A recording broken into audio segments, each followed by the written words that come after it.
who is waiting to listen with so much patience. At the end of the day, it's a fag end. And I would like to thank the organizer for allowing me to come up to here. And I would really like to thank sir for sitting it out till the end. Well, coming to the paper, I haven't given it a very structuralized form. So I would not be actually reading the paper. I would actually be reading the discourse. I hope that's not a problem. The tragedies and the state. The political dislocation of witches in the cartography of Scotland.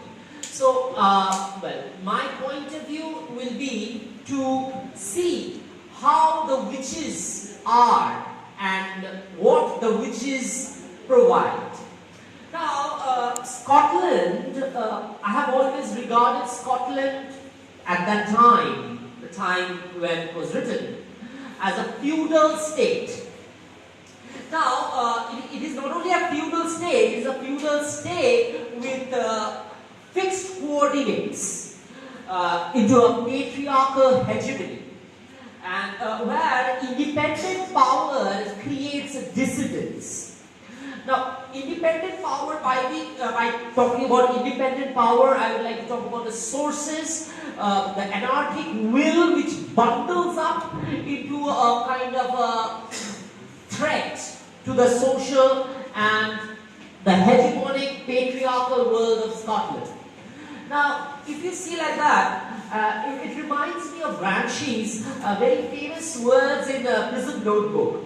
Like Gramsci has talked about, and I quote, the minorities as political threats, which, or rather who, should either be manipulated or outmaneuvered through political and, if not possibly political, then military. Now, that exactly brings me to the identity of the witches, which is not homogeneous. They are not only heterogeneous creatures, but they are ambiguous creatures, as we see from the way the Banco points out.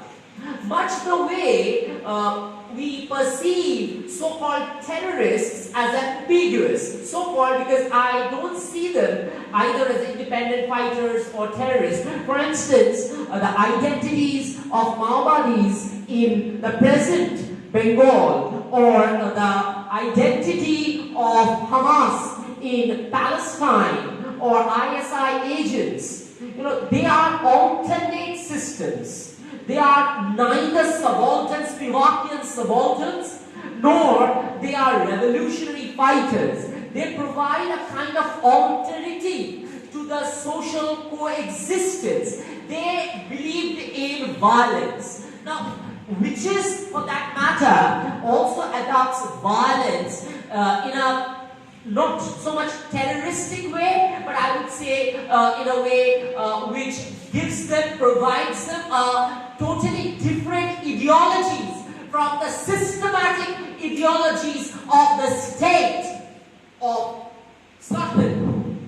Now, if we talk about systematic state and stage, we see that the witches themselves are not only the politically other, they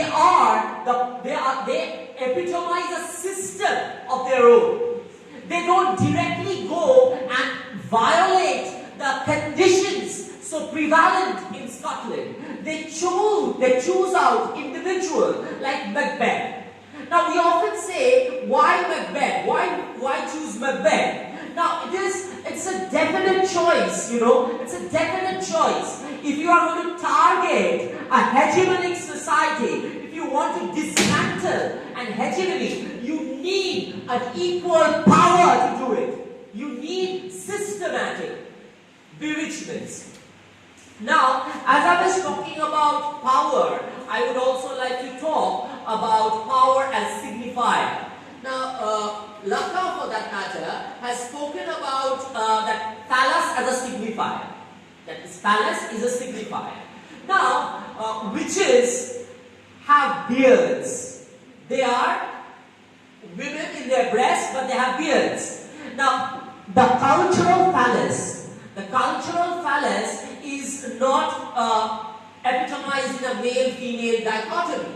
So they do possess the cultural phallus. You cannot say they are without the cultural phallus. They may be castrated in their ambiguity of gender, but in Lacanian sense of signifier, phallus is a signifier, they do possess the phallic systematic disorientation to propose the alienation of them. Now they are always marginalized, ostracized, demonized in the society. Like why? Because they are a threat. They are a threat to the Scotland, so they need to be portrayed in such a way that they would be always regarded as threats. They were not allowed into the hegemonic system. Now they come with Derridian difference.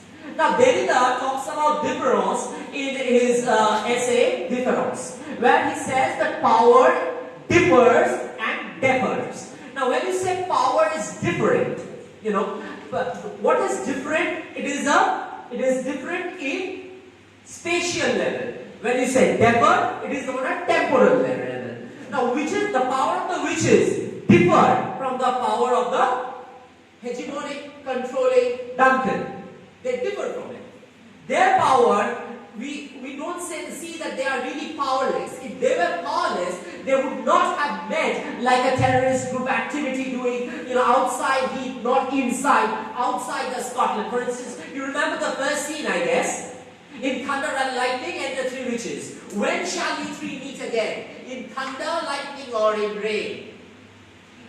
That will be the set of sun. There to meet with Macbeth. So, and when they will meet when the hurly-burly is done. So, they are meeting in, and where's the place? When he's asked, where's the place? It's upon the heath. Heath is a common ground. Heath is outside Scotland. It is outside the patriarchal hegemony of Scotland. So, they are going to meet there. Now, Macbeth, if you come to Lady Macbeth, who have reflected in many critics that are the fourth witch. I don't regard Lady Macbeth as fourth witch. So I always see Macbeth, Lady Macbeth, as kind of a counterbalance. For instance, she is a leader, much like our chief minister. She is a phallic leader, and if she is a phallic leader, she actually don't believe in disorientation. She believes in complete hegemony. Nobody goes, nobody comes. It's my area.